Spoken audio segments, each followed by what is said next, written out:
የኛ ሊቃውንት እውነቱን ለመናገር እኛ ገና ዳዴ ምን ህፃናት ስለሆን ሁሉ ጊዜ ስለማናድግ አኝኮ የማጉረስ ያህል አጥብበው ነግረውና አሁን ለምሳሌ ቅድም እንማማርበታለን ብዬ ነገርኳችሁ ስብሐት ለአብ ምሳ በልተን እንድናመሰግንበት የተሰጠን ነው አይደለ?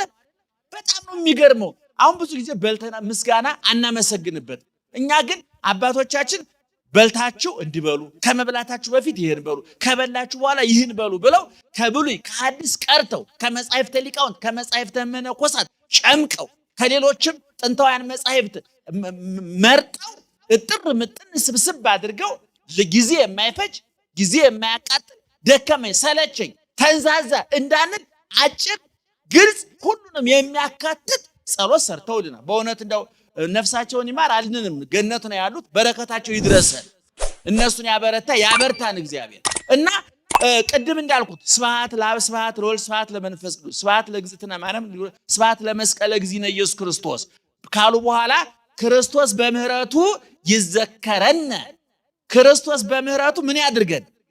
ያስበን። ቀጥሎስ አመዳግም ምጽአቱ እያስተሐፈረን ዳግመኛ በሚመጣበት ጊዜ አያሳፍረን፣ በቀኙ ያቁመን። እሺ ወበአምልኮቱ ያጽናን፣ እሱን በማምለክም ያጽናን። ቀጥሎስ አቤት እግዝእትነ ማርያም አይርጊ ጸሎተነ፣ እግዝእትነ ድንግል ማርያም ሆይ ልመናችንን እንባችንን ጥያቄያችንን ከልጅሽ ከወዳጅሽ ከመድኃኔ ዓለም ዘንድ አድርሽልን። ወአስተስርይ ኩሎ ኃጢአተነ፣ ኃጢአታችን እንዲሰረይልን አድርጊ። ይቅር በይን ማለት ብቻ ነው። አስተስረየ ገቢር እንደው ሌላ ይቅር ግድም እሱ ለቀኔ ውስጥ ግስ ውስጥ አልገባም። ወአስተስርይ ኩሎ ኃጢአታችን ሁሉ አስተስረይልን ማለት ይቅር እንዲለን አድርጊልን። በቃና ዘገሊላ ወይንኬ አልቦሙ ጌታዬ ወይን እኮ የላቸውም ብለሽ ውሃውን ወይን አድርገሽ ሀፍረታቸውን ውርደታቸውን በክብር በደስታ እንደተካሽ እኛም ሕይወታችን ውሃ ብሏል።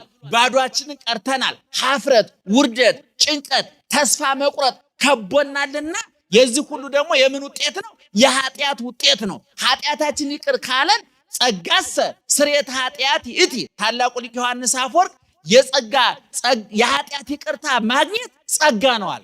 ኃጢአቱ ይቅር ከተባለ ሰው ሁሉ ነገር ይቅር ይባለት፣ ሁሉ ነገር ያገኛል። ስለዚህ ቅድመ መርበሩ ለእግዚእነ በልጅሽ በወዳጅሽ በመድኃኔ ዓለም የፍርድ አደባባይ በስልጣኑ መንበር ማለት ስልጣን፣ ሹመት፣ አምላክነት፣ እግዚእነት ነው ለክርስቶስ ሲነገር እና በፊቱ ንገሪልን አለና ይሄ ሁሉ የምታደርጊልን አለ ለዛ አብላነ ዘንተ ህብስተ ይህን እንጀራ ላበላን፣ ወለዛ አስተየነ ዘንተ ጽዋ ይህን ውሃ ላጠጣን፣ ወለዘ ሰራ ለነ ሲሳየነ ወአራዘነ አራዘነ ልብስ ለሰጠን፣ ሲሳየነ ቀለብ ለሰጠን። የዕለት ለዛ አብላነ ዘንተ ህብስተ ማለት እዛው ፊት ለፊት እትሪው ላይ የበላነውን እንጀራ የፈቀደልን በልተን ትንስ አይለን።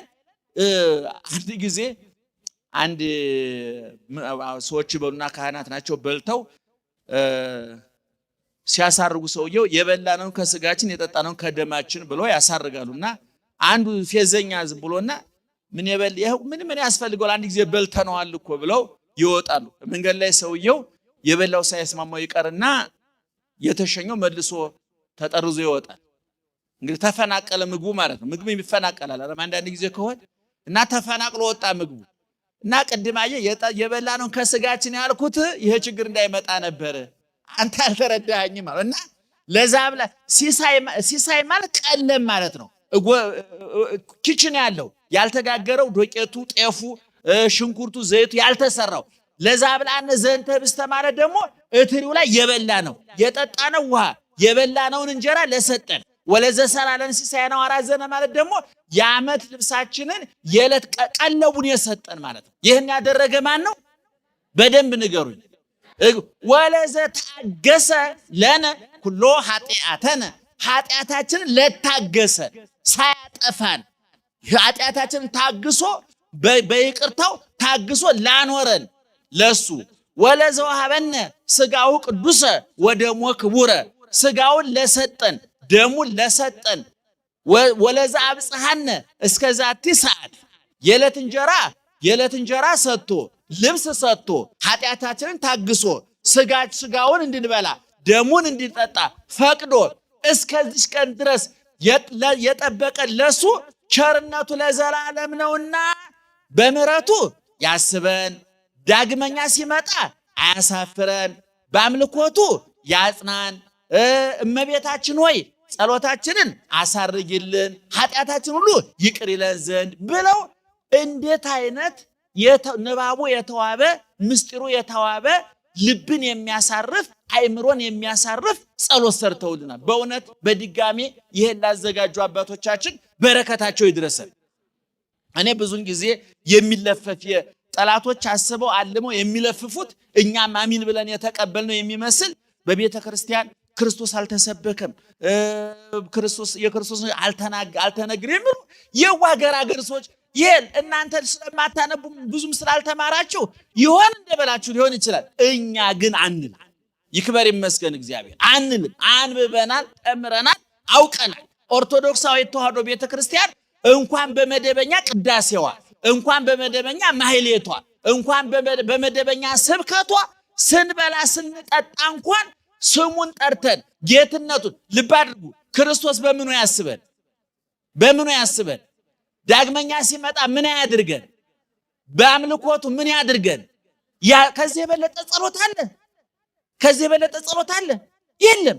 እንደገና አሁን ይሄን ከየት አመጡት አባቶቻችን ስትሉ ደግሞ ኢየሱስ ክርስቶስ በማቴዎስ ወንጌል ምዕራፍ 6 ቁጥር 5 በሉቃስ 11 ቁጥር 4 ላይ አባታችን ሆይ ጸሎት አስተምረን ብለው ደቀ መዛሙርት በጠየቁት ጊዜ አንትሙሰ ወበትጸልዩ ከመዝ በሉ እናንተ ስትጸልዩ እንዲህ ብላችሁ ጸልዩ አለና አቡነ ዘበሰማያት አባታችን ሆይ የት የምትኖር አባታችን ማን ነው? የት ነው የሚኖረው? አባታችን እግዚአብሔር ከሆነ የሚኖረው በሰማይ ከሆነ አንድ ልጅ አባቱ ኢትዮጵያዊ ከሆነ ልጁ ምንድነው? አባቱ አሜሪካዊ ከሆነ ልጁ ምንድነው? አቤት አሜሪካዊ ነው። አባታችን የት ነው? እኛ። ስለዚህ አባታችን ምናዊ ነው ማለት ነው። እኛ ምንድነን? ሰማያውያን። እኔ የዓለም ብርሃን ነኝ ብሎ ሐዋርያትን እናንተም የዓለም ብርሃን ናችሁ ብሏቸዋል። እሱ ኖላዊ ይባላል፣ እረኛ ይባላል። ሐዋርያት ሊቃውንት ደግሞ ኖሎት እረኞች ይባላሉ። ከስሙ ከፍሎ ሰጥቶናል። ስጋውን ብቻ አይደለም የሰጠን፣ ስጋውን ቆርሶ አብልቶናል፣ ደሙን ቀርቶ አጠጥቶናል። ከስሙ ከፍሎ ሰጥቶናል። ክርስቶስ ተብሎ ክርስቲያን ከወርቃም የወርቅ ፍልቃቂ ምንድነው? የወርቅ ፍልቃቂ ምንድነው? ወርቅ ነው። ክርስቶስ ወርቅ ነው። የዚህ ወርቃማ ስም ፍልቃቂ ደግሞ ምን ይባላል? ክርስቲያን ይባላል። ክርስቲያን የሚለው ስም ክርስቶስ ከሚለው ስጋውን ብቻ አካሉን ሰጥቶናል፣ ስሙን ሰጥቶናል። እንደገና እሱ የተጠራበትን ስም እንድንጠራበታል። እሱ ሐዋርያ ይባላል ሰብኳልና፣ መልአክ ይባላል ተልኳልና፣ ነቢይ ይባላል የሚመጣውን ተናግሯልና፣ ሊቀ ካህናት ይባላል ራሱን መስዋዕትም ግብዣም ጋባዥም አድርጎ አቅርቧልና። ስለዚህ አባቶች እሱ ሰማያዊ ሲባል እኛ ምንድነን? ሰማያውያን። እሱ ብርሃን ሲባል እኛ ምንድነን? ብርሃናውያን። አባታችን በሰማይ ቅዱስ ጳውሎስ እኛስ ሀገራችን የት ነው አለ? በሰማይ ነው አለ። አባታችን የት ነው የምትኖረው አለ ነው? በሰማይ። የአባታችን ሀገር የማን ነው? የኛ ነው። እሱ ስትጸልዩ አባታችን በሰማይ የምትኖር በሉኛ አለ። ሐዋርያው ቅዱስ በኋላ መጣና ደግሞ እንዴ አባታችን በሰማይ ከሆነ እኮ እኛም ሀገራችን የት ነው አለ? በሰማይ ነው አለ። ስለዚህን ከነገረን በኋላ ምን አለ? ስምህ ይቀደስ፣ መንግስትህ ትምጣ፣ ፈቃድህ ይሁን ብላችሁ ጸልዩ ካለ በኋላ አራተኛዋ ነጥብ እንደው የምትለው የዕለት እንጀራችንን መቼ ይስጠን? ምን? አቤት የዕለት እንጀራ ስጠን ነው። ስጠኝ አይልም። ይሄ ጉቦኛ ነው። እንጀራዬን ስጠኝ የሚለው የኛን እየዘረፈ የሚበላው። እኛ ምን ስጠን ነው የምለው? እንጀራችንን ነው። እንጀራችንን ስጠን ማለት ዝናቡን ስጠን ማለት። ለምሳሌ ዝናብ ሲጥል ዝናቤ ነው ዝናባችን ነው የምንለው? አቤት ሀገራችን ነው ሀገሬ ነው የምንለው? ሀገራችን። ይሄ ሀገሬ ዝናቤ ይሄ ስግብግብ ሰው የኔ ማለት ይቀነዋል። እንደውም አንድ ጸሐፊ ሲጽፍ የሀገር መሪዎች አለ ጥሩ ነገር ሲሰራ እኔ ማለት ይወዳሉ፣ ጥፋት ሲጠፋ እኛ ማለት ይወዳሉ። ጥሩን ነገር የግላቸው መጥፎውን የጋራ ማለት ይፈልጋሉ አለ። ስግብግብ ሰው የኛ። ኢየሱስ ክርስቶስ ስትጸልዩ ምን በሉ አለ? እንጀራችንን ስጠን በሉኝ። እንጀራዬን በሉ አላለም ክርስቶስ። ልብ አድርጉ፣ እንጀራችንን ስጠን። ስለዚህ አሁን እንጀራ የሚሰጥ ማን ነው? አባቶቻችን በዚህ ጸሎት ውስጥ ይሄን ወስደው ነው ቅድም በስብሐት ላይ የነገርኳችሁ ለዛብልዓነ ዘንተ ህብስተ፣ ይህን እንጀራ ላበላን። የቱን እንጀራ? እትሪ ላይ አቅርበን ባርከን የበላ ነው እንጀራ። ወለዛ አስተየነ ዘንተ ጽዋ፣ ውሃ ላጠጣን፣ የምንጠጣው ውሃ ለሰጠን። የሚጠጣ ውሃ የሰጠን ማን ነው? እግዚአብሔር። የሚበላ እንጀራ የሰጠን ማን ነው? እግዚአብሔር። የምንጠጣውን ውሃ እኮ ብቻ አይደለም፣ የመጠጣትን ስሜት የፈጠረ ማን ነው? የምግብ ፍላጎትን የፈጠረ ማን ነው? እግዚአብሔር። ሀብታሞች የምግብ ፍላጎትን መፍጠር ይችላሉ? አይችሉም። ለዚህ ነው ብዙ ሀብታሞች በላተኞች አይደሉም ወሬ ስንሰማ። ምክንያቱም ምግቡን መግዛት ቻሉ፣ ፍላጎቱን በገንዘብ አይገዙትም። እንቅልፍ ብዙ ሀብታሞች እንቅልፍ የላቸውም ይባላል። ሄዳችሁ ጠይቋቸው። እኔ እንደናንተው ስለሆንኩኝ አላውቅም። ግን ብዙ ሀብታሞች እንቅልፍ የላቸውም። በገንዘብ ይገዛል ወይ? እንቅልፍ ይገዛል። ምኝታ አንሶላ ይገዛል፣ ብርድ ልብስ ይገዛል፣ ውድ ፍራሽ ይገዛል። እስከ ብዙ 100 ሺህ ብር የሚያወጡ ፍራሾች አሉ ይባላል። ብርድ ልብሶች አሉ ይባላል። አንሶላዎች አሉ ይባላል። ምኝታ ቤቱ በተለያየ የምኝታ ቤት ከለር ተብሎ ራሱን ችሎ የሚቀባ ልብስ ይጨነቁበታል። በጣም የሚያሳዝነው ግን ይሄን ሁሉ ሽር ጉድ ብለው ገንዘብ ከስከሰው ጣራ ሲቆጥሩ ነው የሚያድሩ። ለምን?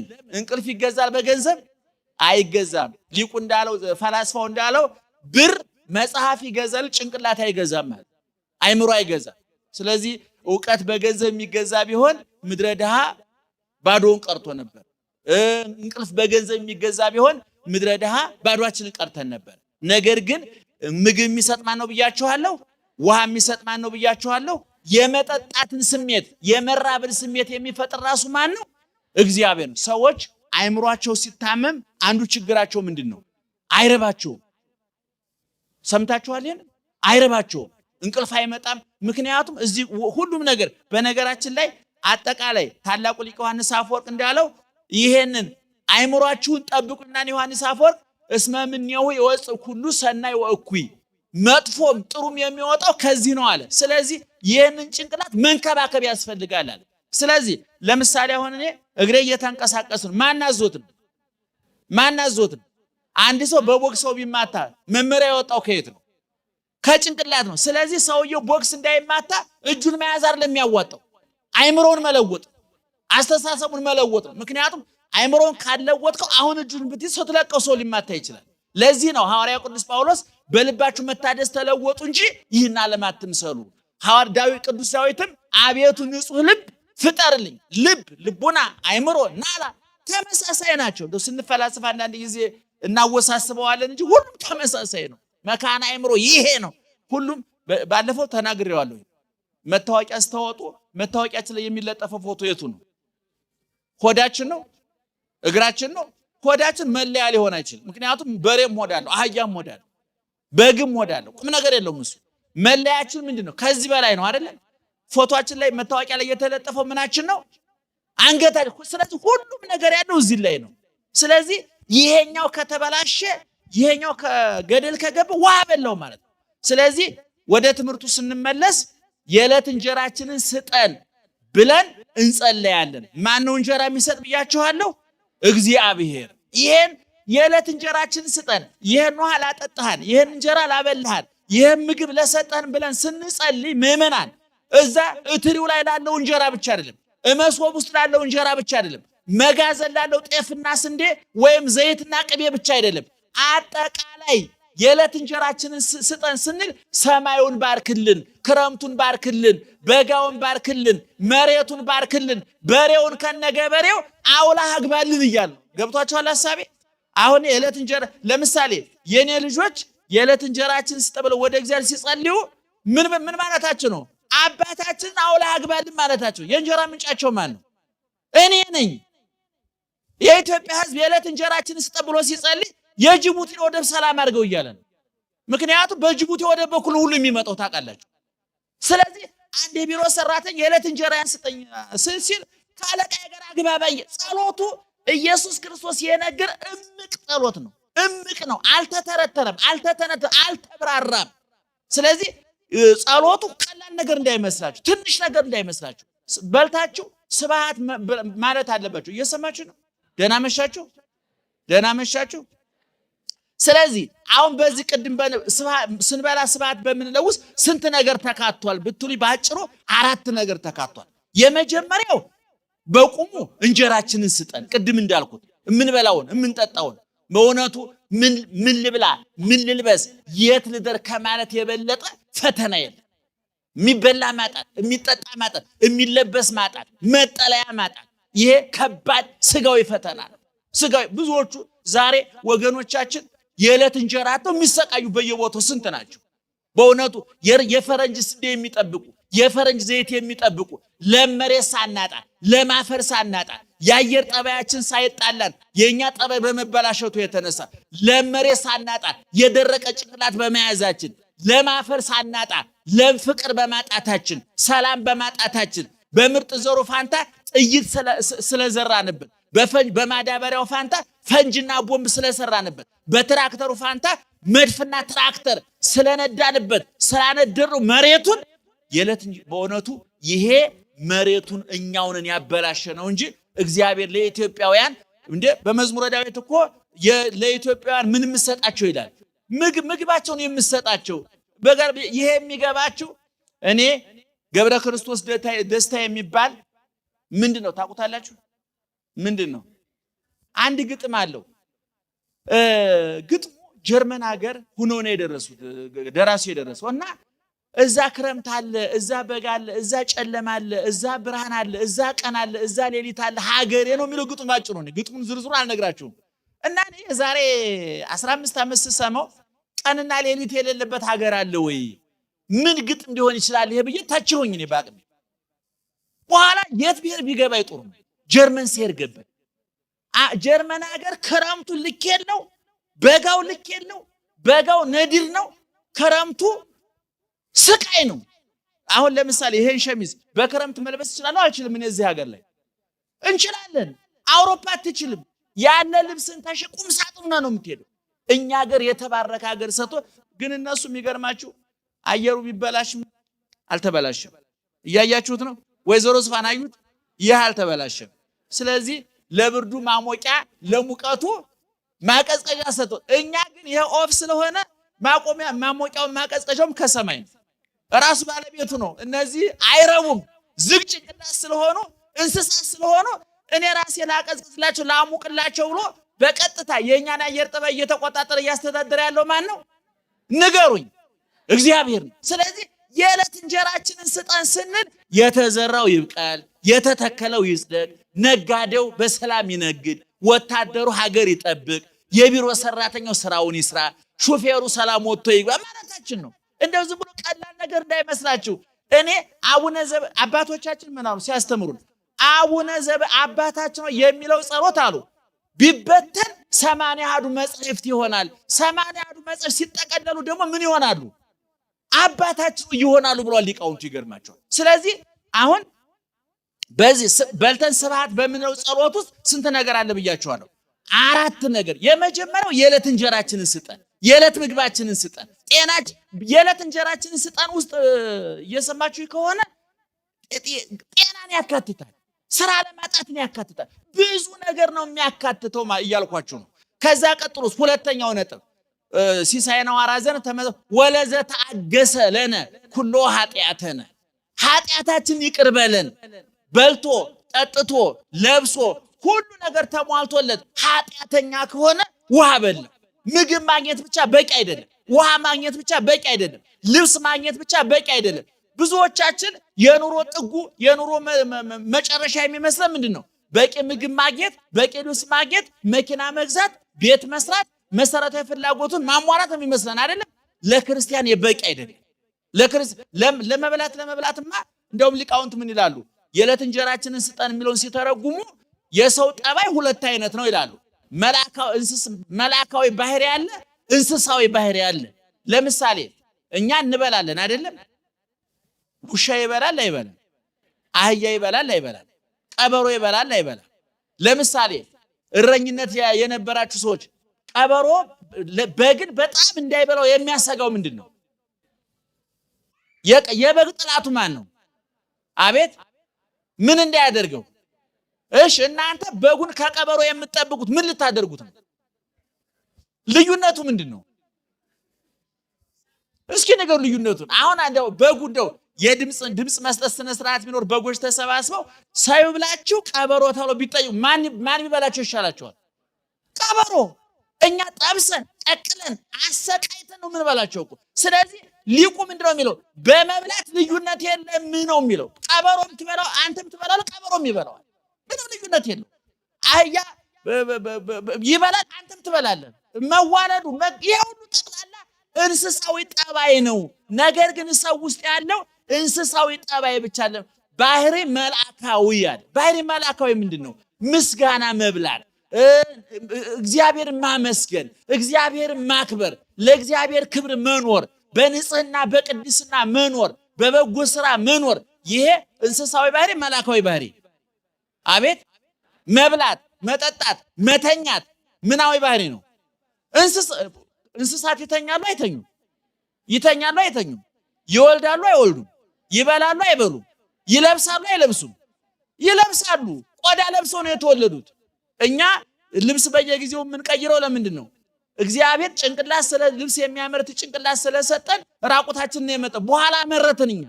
እንስሳት ግን ያን የሚመራመር ጭንቅላት ስለሌላቸው ሲሞቱ የሚገፈፉት ልብስ ነው አልብሶ የፈጠራቸው እግዚአብሔር። አሁን ከብቶች ቆዳ ይለብሳሉ አይደል? እኛ በኋላ ገፈን ቀለም ቀብተን ሰልባጅ ነው እኮ ሌዘር ብለን ለበስ ነው። እኛ እናንተ የተሸከመ ወርሳጣ የከብቶች እኛ ሰልባጁን ነው የለበስ። መደበኛ ልብሱ የማን ነው? የከብቶች ነው። እና ስለዚህ ምእመናን ከእንስሳት የምንለየው በምንድን ነው? የኃጢአት ይቅርታ በመጠየቃችን። ዝናቡ ጣለ፣ እህል የዘራነው በቀለ፣ የተከልነው ጸደቀ፣ ከብቱን በጉን ፍየሉን ማሩን ቅቤውን በላን። ይሄ እንስሳዊ ጠባይ ነው። እኛ ግን እንስሳዊ ጠባይ ብቻ አይደለም። መልአክ ክርስቶስ ቀራንዮ የወጣው ለመልአካዊ ባህሪያችን ለእንስሳዊ ባህሪያችን ንገሩኝ እስቲ። ከሰማይ ወረደ፣ ከድንግል ተወለደ፣ በበረት ተጣለ፣ በጨርቅ ተጠቀለለ፣ ተሰደደ፣ ተራበ፣ ተጠማ፣ ተሰቀለ፣ ሞተ፣ ተገነዘ፣ ተቀበረ፣ ተነሳ፣ ዳግመኛ ይመጣል አይደለም? ለየትኛው ባህሪያችን ነው? መልሶ ምን ሊያደርገን ነው? አንድ ጸሐፊ ሲጽፍ መጀመሪያ ሰው ሆነን ተፈጠርን፣ በኋላ ተሳሳትን፣ መጀመሪያ እንደ መልአክ እንድንኖር ነበር የተፈጠረው። ከዛ በኋላ ተዋርደን ውርቀት ውስጥ ገባን። ከዛ ክርስቲያኑን የመጨረሻው መደምደሚያችን መልአክ መሆን። በቃ በኋላ ስንወጣ ፈቃድ በሰማይ እንደሆነች ምን ትሆን እንዲሁም በምድርቱን የምንለው እኮ በሰማይ መላእክት ቅዱስ ቅዱስ ቅዱስ ብለው እንደሚኖሩት እኛም ምን ብለን እንኖራለን? ቅዱስ ቅዱስ እያልን እንኖር። ስለዚህ እንስሳዊ ጠባይ ብቻ መብላት ጥሩ ነው፣ መጠጣት ጥሩ ነው፣ ንጹህ መብላት፣ ንጹህ መልበስ፣ በንጹህ ቤት እንኑር። ሁሉ ነገር እግዚአብሔር ምቀኛ አባት አይደል? አትረፍርፎ ነው የሰጠን። ይክበር ይመስገን እግዚአብሔር። ነገር ግን በልተን ጠጥተን እንደ ከብት ደልበን የመቃብር የአፈር ሲሳይ እንድንቀር አይደለም። ከብቶች ይሞታሉ፣ እንደሞቱ ምን ይሆናሉ? ይቀራሉ። አፈር ጥርኝ ሆነው ይቀራሉ። እኛ ግን እንሞታለን፣ እንነሳለን። በዓለም ላይ ያሉ አባቶች ሶስት አይነት ህይወት አለ። መላካዊ ህይወት አለ፣ እንስሳዊ ህይወት አለ፣ ሰብአዊ ህይወት አለ። መላካዊ ፍጥረት የሚባለው መላእክት ተፈጠሩ ለዘላለም ይኖራሉ። እንስሳት ተፈጠሩ ይሞታሉ፣ እንደሞቱ ይቀራሉ። ሰው ግን ተፈጠረ ይኖራል፣ ይሞታል፣ መልሶ ምን ያደርጋል? ይነሳል። ስለዚህ እንደ እንስሳት ለጊዜው፣ እንደ መላእክት ለዘላለም እንኖራለን። ማን ይክበር ይመስገን እግዚአብሔር። ስለዚህ አጨብጭቡ፣ ጥሩ ነው። ከዕለት እንጀራ ቀጥሎ የምንጸልየው ምንድነው? ወለዘ ታገሰ ለነ ኩሉ ኃጢአተነ፣ ኃጢአታችን ስለታገስከን ቸርነትን እንዳደንቃለን። ጌታ ሆይ አንተ ያደረክልንና እኛ የምናደርግብህ አይመጣጠንም ነው እንትኑ። ይሄ ስንተኛው ነው ብያቸዋለሁ? ሁለተኛው። ሶስተኛው ወለዘ ወሀበነ ስጋሁ ቅዱሰ ወደሞ ክቡረ፣ ስጋውን ላበላን ደሙን ላጠጣን። ይሄም ምስጋና ይገባዋል። ሊቃውንት ሲተረጉሙ እግዚአብሔር ላለ ሁለት አይነት ስጦታ ሰጥቷል አሉ። ለሰው ዘር በጠቅላላ ሁለት አይነት ስጦታ ሰጥቷል። አንደኛው የሱ የሆነውን ሰጠ። የሱ የሆነውን ሰማዩን ምድሩን ፈጠረ። በሰማይ ፀሐይ፣ ጨረቃ፣ ከዋክብትን አደረገ። በምድር አዝርዕት፣ እጽዋት፣ አትክልትን አደረገ። ነፋሳት እንዲነፍሱ፣ ብርሃናት እንዲመላለሱ፣ ክረምቱ በጋው እንዲፈራረቅ፣ ቀንና ሌቱ እንዲፈራረቅ፣ እንድንበላ፣ እንድንጠጣ፣ እንድንደሰት ሁሉን ነገር ለኛ ፈጠረ። ይክበር ይመስገን እግዚአብሔር። ይሄን ከፈጠረ በኋላ ይሄ የፈጠረውን ሰጠን፣ የሱ የሆነውን ሰጠን። ነገር ግን እግዚአብሔር በዚህ ስጦታ እረፍት እንዳላገኘን አየ። በበላ ነው፣ በጠጣ ነው፣ በለበስ ነው፣ በሰራ ነው ነገር የህሊና እረፍት፣ የአእምሮ ሰላም፣ የዘላለም ሕይወት፣ የመንፈስ እፎይታ እንዳላገኘን አየና ለሊቁ መጣው ሪሶ በእንቲአነ በመጨረሻው ዘመን ማንን ሰጠን? ራሱን ሰጠን። በሉ እስኪ ማንን ሰጠን? በመጀመሪያ ምን ሰጠን?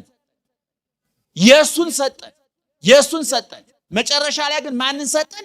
ራሱን ሰጠን። አባቶቻችን ለዚህ ነው ዳቦውን ስትበሉ የክርስቶስ ሥጋ አስቡ፣ ውሃውን ስትጠጡ የክርስቶስ ደም አስቡ፣ ልብስ ስትለብሱ ራቁቱን እንደተሰቀለላችሁ አስቡ፣ ስትተኙ ሞትን አስቡ፣ ከእንቅልፋችሁ ስትነቁ ትንሣኤ ሙታንን አስቡ ይላሉ አባቶቻችን። ስለዚህ አራተኛው ሥጋዬን በዮሐንስ ወንጌል ምዕራፍ 6 ከቁጥር 15 እስከ መጨረሻው አንብቡ። ክርስቶስ እንጀራ አበርክቶ 2 ዓሣና 5 እንጀራ አበርክቶ 5000 ሰው ሲመግብ ሰዎቹ ደስ አላቸው። ሳያርሱ፣ ሳይቆፍሩ፣ ሳያርሙ፣ ሳይኮተኩቱ፣ ሳይወቁ፣ ሳያጥሩ፣ ሳይጋግሩ፣ ሳያቦኩ ከስቃይ ድነው እንደው እየተሰለፉ መብላት ሲመጣ ይህንንማ ቢያነግሱት ቢታመሙ ይፈውሳል፣ ቢራቡ ያመሳል፣ ቢሞቱ ያነሳል፣ ይህን ቢያነግሱት ምን ይብሳል አሉ። ወዳማ የትርጓሜ ቤት ነው የምነግራችሁ፣ ወደ እናንተ ላምጣው። ከታመምን ፈወሰን አሉ፣ ከተራብን አበላን አሉ፣ ከሞትን አስነሳን አሉ። ስለዚህ ይህን አንግሶ እፎይ ብሎ መኖር ጥሩ ነው አሉና ናና አንግስ አይሉትም ክርስቶስን እንጀራ በርክቶ ስላበላ የለም እኔ ገበሬ የሚሞላውን ሆድ ለመሙላት አልመጣሁም። ይህንማ አርሳችሁ ቆፈራችሁ ፈጭታችሁ ጋግራችሁ አብኩታችሁ ብሉት። እሷ 40 ዘመን በልታችሁት ነበር፣ ምንም ለውጥ አላመጣም። አበዊክሙ ሰመና በሉ በገዳይ ሞቱ። አሁን ያበረከትኩትን እንጀራ እናንተ አንድ ቀን የበላችሁት፣ አባቶቻችሁ 40 ዘመን በልተውት 40 ዓመት በልተውት በየምድረ በዳው እንደ ሻሽ ተረፍ እንደ ቅጠል ረግፈው ነው የቀሩት። እኔ የመጣሁት ሰማያዊ ምግብ ሰማያዊ እንጀራ ልሰጣችሁ ነው አለና ዘበላ ሥጋዬ ወሰቴ ደሜ በሕይወት ዘላለም። ሥጋዬን የበላ በሉ እስኪ ደሜን የጠጣ የዘላለም ሕይወት አለው አለ ጌታ። ስለዚህ ክርስቲያን ሁለተኛ ምግቡ ምንድነው? ንገሩኝ። አቤት ዳቦ ያስፈልጋል አያስፈልግም? ወተት ያስፈልጋል አያስፈልግም? ውሃ አትክልቱ አዝርቶ ያስፈልጋል አያስፈልግም? ያስፈልጋል። አባቶቻችን ይሄ ምን ይሉታል? ለዛኛው መሸጋገሪያ ይሉታል። ወደዛ መሸጋገሪያ ነው ዳቦውን የሰጠን ወደ ሥጋው ደሙ እንድንሸጋገር ነው። ስለዚህ ሶስተኛው የክርስቲያን ጸሎት መጀመሪያ ሥጋዊ ምግባችንን ጠይቀናል፣ ሁለተኛ የኃጢአት ይቅርታን ጠይቀናል፣ ሶስተኛ ሥጋውን ደሙን ለሰጠን ምስጋና እናቀርባለን። ሀበነ በዚህ በቅዳሴያችን ላይ ስሉስ ዘይት ነገር የሚለው ሥጋው ደሙ ስንቀበል በመናገር ሀበኒ ከመንሳ ዘንተ ሥጋ ዘእንበለ ኩነኔ ይህን ሥጋ እንድንቀበል ሥጋህን ስጠን። ምን ነው ሥጋውንማ በቀራንዮ አደባባይ ሰጥቶን የለም ቢሉ አሉ ሊቃውንቱ። እንድንቀበል መቀበሉን ስጠን ነው፣ ሥጋውን ስጠን አይደለም ያሉት። ሀበነ ከመንሳ መቀበሉ ደፍረን ሥጋውን እንድንበላ ደሙ እንድንጠጣ ቆራጥ ልብ እንድኖረን ቅድም ቀሲስ እንደነገሩን እልህኛ እንድንሆን። እስኪ አሁን እዚህ ውስጥ ባልና ሚስት የሆናችሁ አላችሁ? እሺ ባልና ሚስት ቁጭ ብለው ማታ ውይይት ያደርጋሉ እንበል። እየሰማችሁ ነው? ስለ አስቤዛው የቤት ኪራይ ከሆነ ኪራዩ እንዴት ይከፈል፣ ልጆት እንዴት ደጉ፣ ጤፉ፣ ስንዴው፣ ቀለቡ እንዴት ይሁን ብለው ይወያያሉ። ይገባል አይገባም? ይገባል አይገባም? ይገባል። ክርስቲያናዊ ባልና ክርስቲያናዊት ሚስት ግን ተጨማሪ ውይይት ይቀራቸዋል። እንዴት እንቁረብ፣ እንዴት ንስሐ እንግባ። የንስሐ አባት ብዙ ጊዜውን በትዳሩ ስመለከት እኔ የንስሐ አባቱን ባልና ሚስት ንስሐ አባት ቢኖራቸው እንደው አጥብቃ የንስሐ አባቷን አባ እቤትን የምትለው ሚስት ናት ባል ነው። አባ መተው ነበር ሪፖርት ነው እሱ የሚቀርብ እንዳንዳንድ መስሪያ ቤት አባ መተው ዛሬ ጸበል ረጩ መተው ነበር። በጣም ጥሩ ነውር ነው። እውነቴን እኮ ነው። ብዙዎቹ የሚቀርቡ እንደዛ ነው። መተው ነበር እንዴ ምነው እንደውም አንድ አባትሽ አልመጡም እንደምነው ጠፉ ሰሞኑን እንዴ የተናጠል አባት አለ እንዴ ምእመናን? ስለዚህ ባልና ሚስት ቁጭ ብላችሁ ስትጸልዩ የዕለት እንጀራ ይህን እንጀራ አላበላን፣ ይህን ጽዋ አላጠጣን፣ ልብሳችንን ሲሳያችንን ቀለባችንን ለሰጠን፣ ኃጢአታችን ይቅር ላለን ስጋውን ደሙን ላበላ ላጠጣን ስትሉ እንዴት እንቁረብ?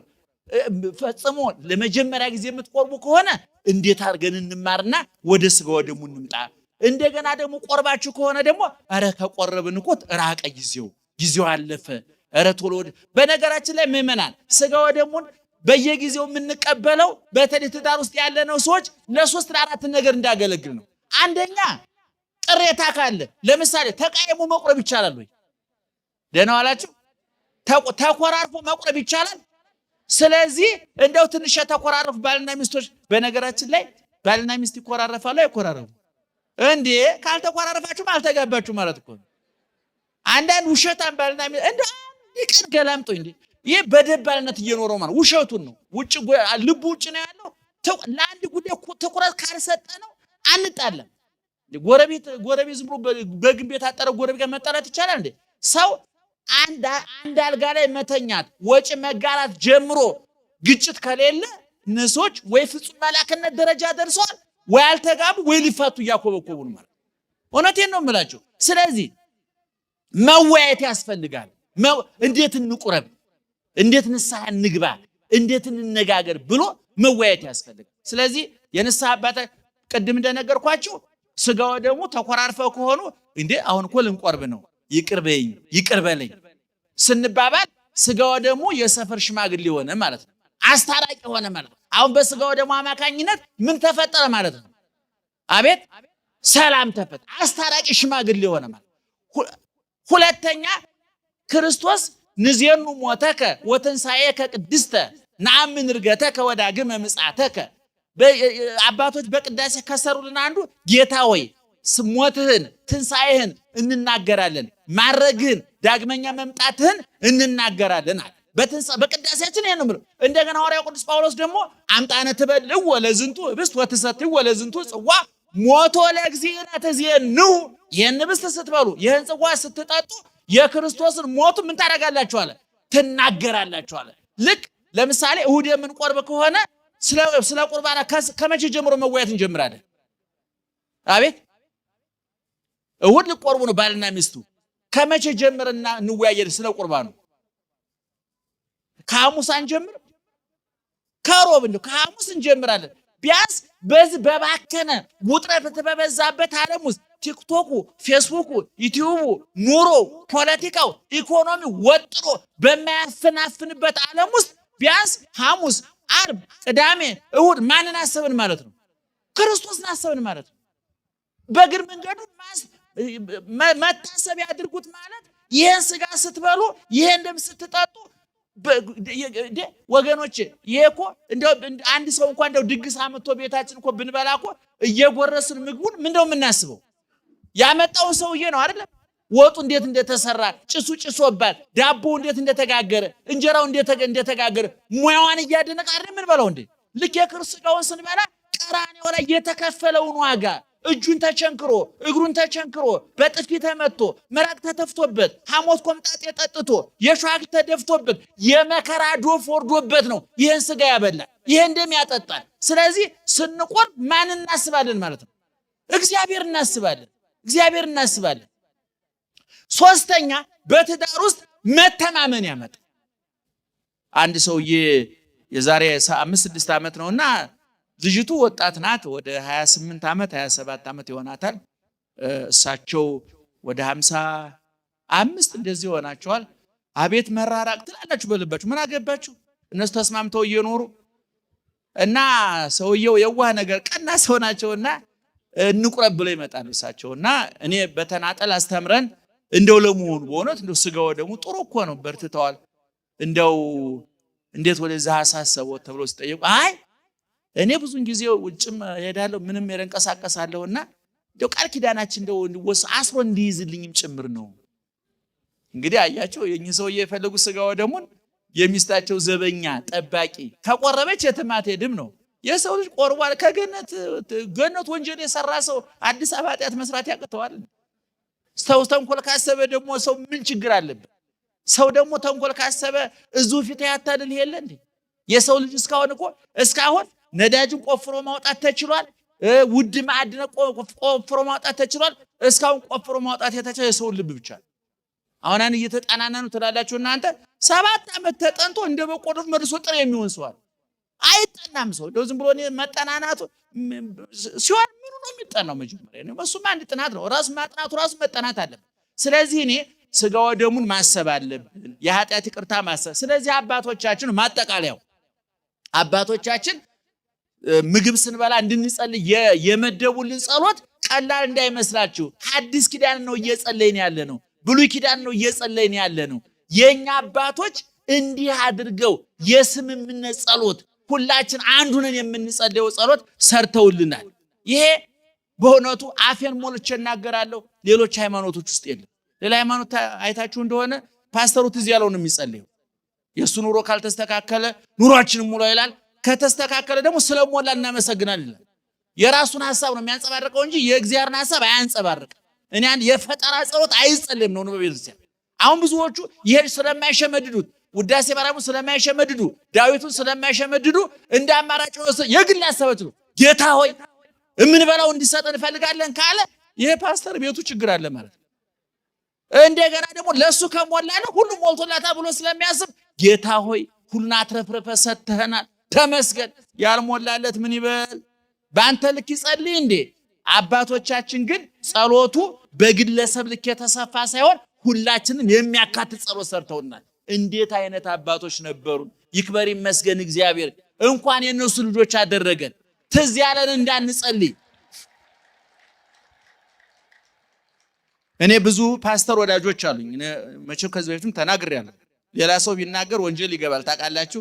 እኔ ልበ ሙሉኛ ነው የምናገር። ብዙ ፓስተር ወዳጆች አሉ እና የብዙዎቹ ብሶት እንደ አይነት እንደናንተ አይነት ወጥ እንትን የለንም። ስለዚህ መደድ ይሆን ይላሉ ብዙዎቹ። እኛ ግን ጎንደር ብትጸልይ፣ አስመራ ብትጸልይ፣ አሜሪካ ብትጸልይ፣ ቻይና ሄደ ብትጸልይ ጸሎታችን አንድ አይነት። ይሄን ጽዋ ይሄን እንጀራ በሉ፣ ይሄን እንጀራ ላበላን፣ ይሄን ጽዋ ላጠጣን ምህረቱ ምንድነው? ለዘላለም ነውና ወለዘ ሰራ ለነ ሲሳየነ ወአራዘነ ቀለባችንን ልብሳችንን ለሰጠን ለሱ ምህረቱ አቤት ወለዘ ታገሰ ለነ ኩሎ ኃጢአተነ ኃጢአታችንን ሁሉ በማሰብ በመናገር በተግባር የፈጠርነው ያደረግነው ኃጢአቱን ለታገሰ ለሱ ምህረቱ ስጋውን ለሰጠን ደሙን ለሰጠን ለሱ ወለዛ አብጽሐነ እስከዛቲ ሰዓት አራተኛው መደምደሚያው ይችላል። እስከ መቼ ድረስ የጠበቀን? እስከ መቼ ድረስ? እስከዚህ ሰዓት ድረስ እድሜ ሰጥቶ ተኝተን እንድንነሳ ቀኑን ሌሊቱን አልፈ ቀን እንድናገኝ ስጋው እንድንበላ ደሙ እንድንጠጣ ንስሐ እንድንገባ እድሜ የሰጠን ዘመን የሰጠን ለሱ ምስጋና ያስፈልገዋል። ስለዚህ የጸሎት ያስቀረው ነገር አለ? ምን አሁን በዚህ ጸሎት ያልተካተተ ነገር አለ? በፍጹም። እንደ ይምጣና ተከራካሪ ይሄ ጸሎት ያላካተተው ካለ እኔ እቀጣለሁ። ይሄ ብሉይ ኪዳን ነው። ሐዲስ 27ቱን የሐዲስ ኪዳን መጻሕፍት ጥቅልል አድርጎ ነው ያጎረሰን። ብሉይ ኪዳኑን ጥቅልል አድርጎ ነው ያጎረሰን። አባቶቻችን ዝግጆች መንፈሳውያን ስለሆኑ ይሄ ጸሎት መነሻው ማን ነው ብያለሁኝ?